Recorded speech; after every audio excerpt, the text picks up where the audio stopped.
Tempête sur la Bible. Une réponse à la théologie moderne. Gerhard Bergman, docteur en philosophie et pasteur.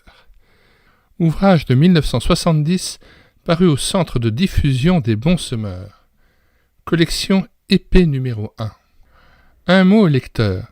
Le groupe Épée entre guillemets, acronyme pour équipe, prière, écriture sainte, évangélisation, qui est d'origine parisienne et réformée, mais dont les préoccupations sont partagées par de nombreux croyants de diverses églises en France et à l'étranger, après l'initiative de la parution du livre du pasteur et docteur Gerhard Bergman.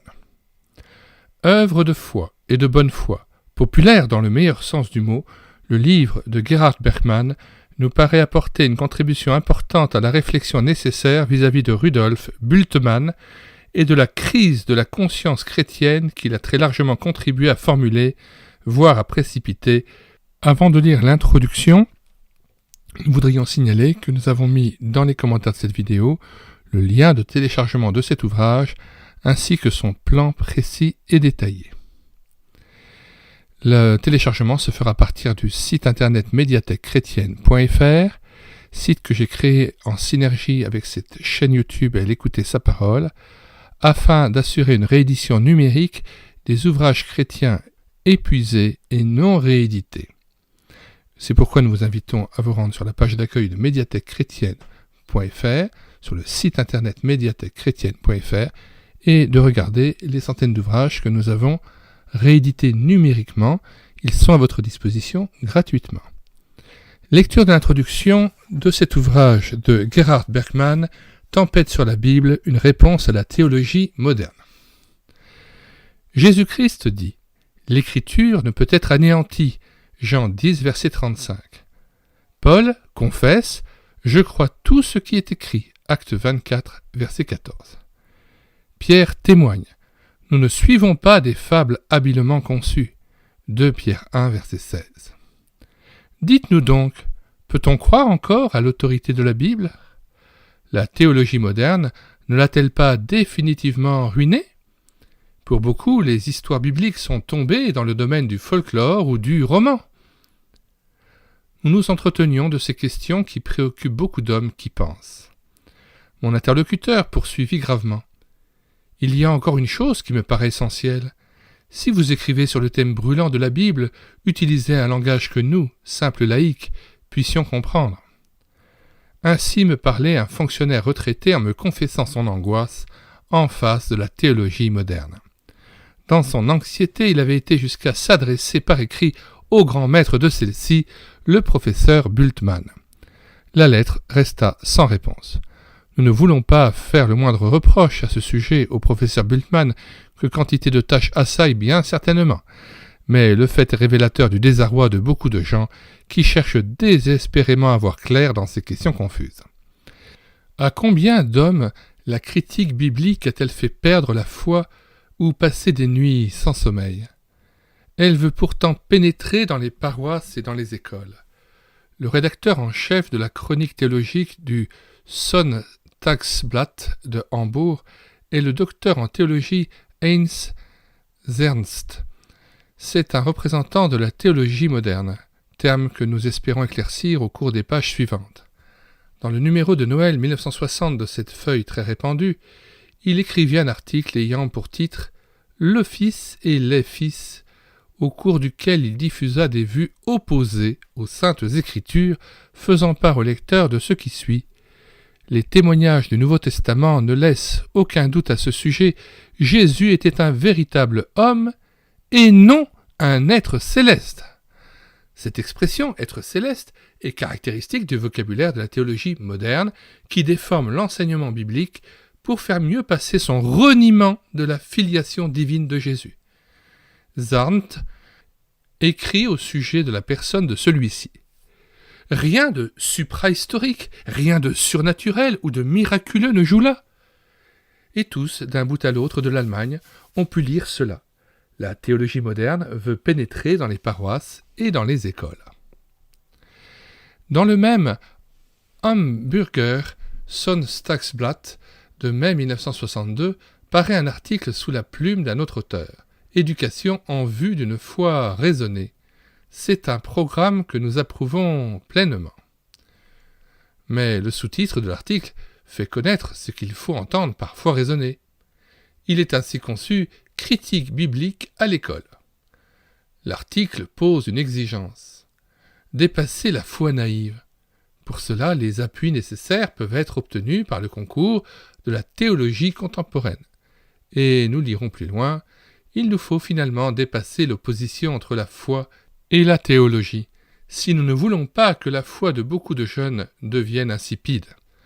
Voici un autre exemple, parmi beaucoup d'autres, de l'aspect que la théologie moderne prend dans la prédication et dans les commentaires bibliques. Un pasteur, dont je pourrais citer le nom et l'adresse, parle des noces de Cana. En guise d'introduction, il prononce cette phrase. Si on ne veut pas croire qu'il s'agit ici de sorcellerie, alors ce passage est difficile à comprendre. C'est pourquoi il arrive à la constatation qu'il s'agit ici d'un « mythe » entre guillemets, autrement dit, d'une légende des dieux entre guillemets. Note 2. Ainsi, Robinson parle ouvertement du « mythe de Noël » entre guillemets. Il n'y a pas de royaume entre guillemets là-bas, d'où entre guillemets l'homme du ciel puisse arriver. Aux USA, l'évêque épiscopalien James A. Peake met publiquement en question les dogmes de la Trinité et de la naissance miraculeuse de Jésus. Le christianisme au XXe siècle est paru en 1966. De son côté, le professeur Widmer des facultés de théologie protestante de Genève et Lausanne écrit « Ce langage originaire de l'écriture est indépendant des formulations qu'il s'est données dans des contextes culturels et religieux, la naissance virginale ou les apparitions du ressuscité par exemple. De telles formulations étaient croyables lorsque la fonction explicative du mythe n'était pas contestée. » G. Widmer, article sur Paul Ricoeur et les intellectuels de la Suisse romande. Réforme numéro 972 de 1963. 4 grandes paroisses réformées de Paris ont été invitées en 1966 à une série de conférences sur le thème. Une église en recherche, il y fut affirmé que Dieu n'est que Jésus de Nazareth, les catégories judicieuses, jadis, miracle, naissance miraculeuse, préexistence, omniprésence, ciel, démons, anges, etc., sont devenues un scandale supplémentaire qui cache, au lieu de communiquer, le vrai scandale de l'humanité de Dieu. L. Simon, la dernière chance du christianisme. Enfin, rappelons que Bultmann a voulu démythiser, entre guillemets, l'Évangile. Retour au texte. En raison de la volonté délibérée de la théologie moderne de pénétrer tous les milieux religieux, l'état d'alarme numéro 1 est donné à l'Église de Jésus-Christ. La théologie moderne prend ses responsabilités. La nôtre consiste à donner les éclaircissements nécessaires à son sujet. L'heure n'est pas au compromis. Les essais d'harmonisation entre la foi traditionnelle des églises chrétiennes et la théologie moderne ne rendent justice à aucune des deux parties. Il ne nous est pas permis de minimiser le danger de la situation. Elle est trop grave pour qu'on use de calmant. Écoutons plutôt le cri d'alarme poussé par une personnalité connue de l'Église protestante qui a écrit ce qui suit sous le titre « Église confessante » de 1962. Il faut admettre que la confession de foi n'a plus aucune puissance contraignante parmi nous. Lorsque nous commençâmes le combat de l'Église, la théologie de Karl Barth était en pleine floraison. Entre-temps, l'importance de sa théologie a bien diminué. Bultmann a entrepris une course triomphante, presque inimaginable. Ainsi s'est établie dans la vie de notre Église une situation qui devrait nous remplir de la plus profonde inquiétude. Si on considère la substance des enseignements proclamés par nos pères en la foi, on voit que l'Église confessante n'a pas tenu les promesses de ses origines. Et il continue par cette phrase significative à laquelle on ne peut que donner son adhésion. Il est difficile de dire si l'attaque qui en résulte n'est pas plus grave que celle qui autrefois, en 1933 et par la suite, s'abattit sur nous. Note 3. L'Église confessante est la fraction de l'Église luthérienne allemande qui s'oppose à l'hitlérisme et s'exprime dans la déclaration de Barmen 1934. Des cris d'alarme analogues sont lancés de tous côtés dans le monde catholique contre le néo-modernisme envahissant, non seulement par des théologiens tels que J. Maritain, mais aussi par des revues qui touchent le grand public. Citons aussi la réaction de François Mauriac contre ces chrétiens qui, détruisant ce qui fonde la foi, prétendent la garder, en parler en maître dans l'Église. La négation au-dedans de l'Église paraît sourdre de partout, ruisselle à travers les pierres mêmes sur lesquelles elle est fondée. Le bloc-notes de François Mauriac, une lettre adressée par le Saint-Siège le 24 juillet 1966 au président de conférences épiscopales et aux supérieurs des ordres religieux constatait que surgissent des opinions singulières et dangereuses et que se trouvent parfois atteints les fondements mêmes de la doctrine et de la foi. On tend à limiter la part de l'inspiration et de l'inhérence des saintes écritures. Alors on va être obligé de prendre du temps pour lire la définition de ce qu'est l'inhérence biblique. En théologie chrétienne et juive, l'inhérence biblique, ou simplement inhérence, est une position doctrinale selon laquelle la Bible ne comporte aucune erreur dans ses manuscrits d'origine, tant en ce qui concerne la foi et la vie du croyant qu'au sujet de l'authenticité du texte et des détails relatifs aux thèmes scientifiques, historiques et géographiques. Cela implique que les auteurs bibliques ont suivi la volonté de Dieu et que celui-ci leur a évité toute erreur dans l'évocation des faits. Dans le christianisme, cette doctrine s'appuie notamment sur la deuxième épître à Timothée, écrite par Paul de Tarse. Toute écriture est inspirée de Dieu et utile pour enseigner, pour convaincre, pour corriger, pour instruire dans la justice, afin que l'homme de Dieu soit accompli et propre à toute bonne œuvre. 2 Timothée 3, versets 16 à 17, retour maintenant à la suite de la lecture de la note 3. On tend, disions-nous, à limiter la part de l'inspiration et de l'inhérence des Saintes Écritures, à contester leur valeur historique, et certains cultivent un relativisme selon lequel la vérité est soumise au rythme de l'évolution et de l'histoire. On en vient à réduire le Christ à un simple homme. Sa conception virginale, ses miracles et sa résurrection, concédés en parole, sont ramenés en réalité à des faits purement naturels. Dans le protestantisme, l'Église réformée de France semble tout spécialement touchée d'après l'appel angoissé adressé par un de ses 14 présidents régionaux à tous les fidèles du Vivarais, Velay, Forez. Cette nouvelle théologie du monde se développe. L'Écriture a perdu son autorité. Elle ne sera plus interprétée par elle-même.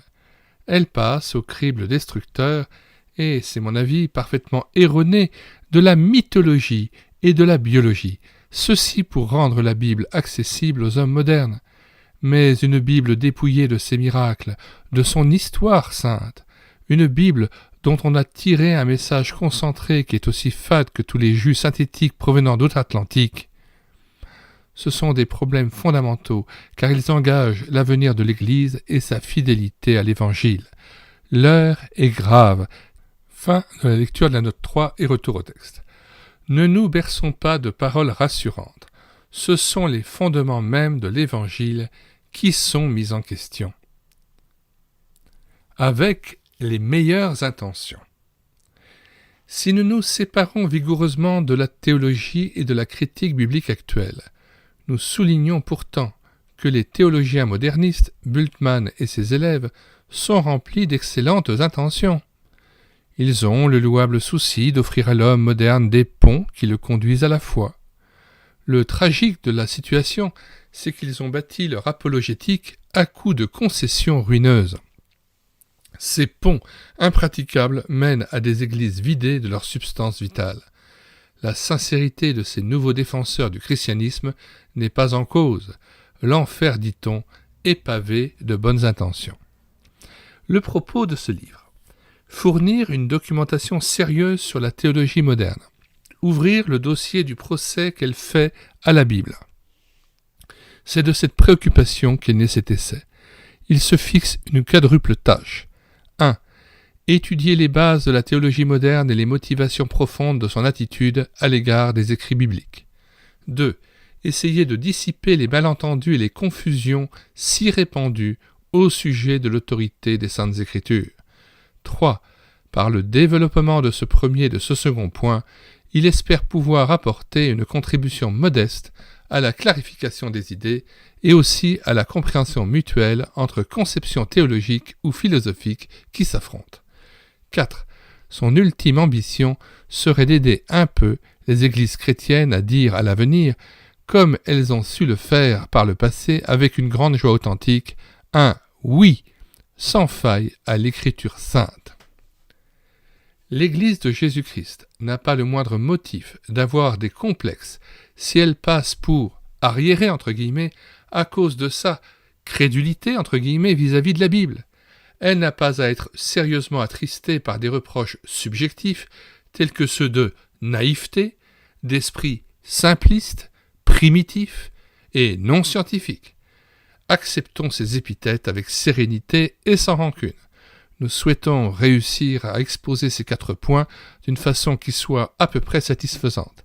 Ce faisant, nous ne cédons pas un instant à l'illusion que les reproches mentionnés précédemment seront épargnés à cet essai, alors même que nous nous sommes donné la peine d'étudier avec tous les soins nécessaires les œuvres percutantes de la théologie moderne. Fin de la lecture de cette introduction. Nous rappelons que nous mettons la table des matières de cet ouvrage avec le lien de téléchargement dans les commentaires de cette vidéo. Les 3 parties de cet ouvrage sont 1. Les racines de la théologie moderne. 2. La théologie moderne à l'assaut de la Bible. 3. De l'auto-compréhension de la Bible. Nous vous disons bonsoir à tous et à bientôt.